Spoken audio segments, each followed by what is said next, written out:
Alright, in this video, let's have a look at the post-processors. The post-processor nodes are meant to be used after this landscape to object node.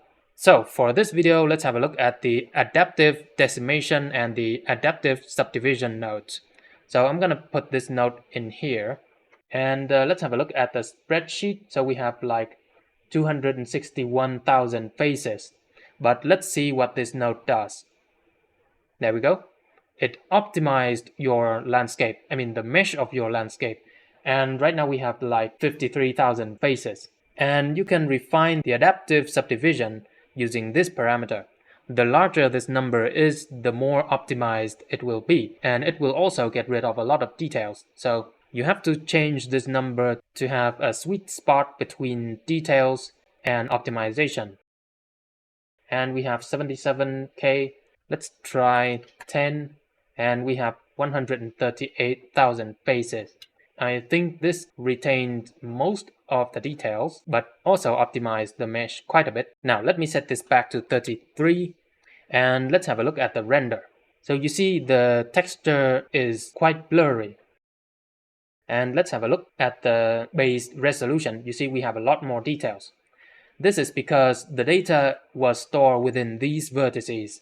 But this node, it got rid of quite a lot of vertices, so yeah, it kind of got rid of a bunch of data. So if you want to use this node, you've got to make sure to bake your textures before applying this node, alright?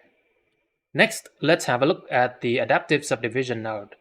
Now, this node requires a camera to work with. So here I already have a camera. So let's have a look at this node. And by default, if you leave the camera blank, it's gonna be using the active camera, alright? But if you have multiple cameras within your scene, you can select one in here. But anyway, I'm gonna just use the active camera. So let's have a look at this node. There we go. And let's have a look at the mesh. So you see it's subdividing the mesh based on the distance from the camera. So you see the camera is here, and this is the maximum distance of 600 meters. This is the distance at which the mesh begins to subdivide. And here we have the levels of subdivision in the viewport as well as the render. Currently we only have like one level of subdivision, but let's try 5. Alright. So you see here we have another level of subdivision. But I think the camera is a little too far away, so it only has like 2 levels. But let's see what happens if we move the camera closer to the mesh. So I'm gonna move the camera here. Alright, so now the camera is on the floor. And let's see how many levels of subdivision do we have. So we have like 1 level here, 1 level here. And let's zoom out a little bit.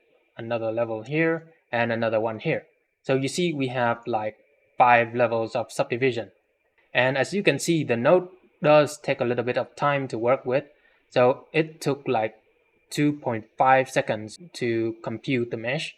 And this is a 512 by 512 resolution. So if you have like 4K mesh, it's gonna take a lot more time. So yeah, this node is not a real-time node. So be careful when you use it. It's gonna slow down your viewport quite a lot. Now, currently, this node is subdividing the entire landscape based on a radius around the active camera. However, you can actually use the mask builders to limit the subdivision to the camera view only. So let's pull in the camera calling node. So I'm gonna put the mask into the selection input slot. There we go. And I'm gonna set this to 0. There we go. So let's have a look at the camera view. So here, this is outside the view, it stopped subdividing. And this is the border, the maximum distance of subdivision, which is 600 meters. Alright, so let me set this to something much further away. Let's say 1.5 kilometers. There we go. So you see, it's subdividing the landscape based on the camera's field of view. You see?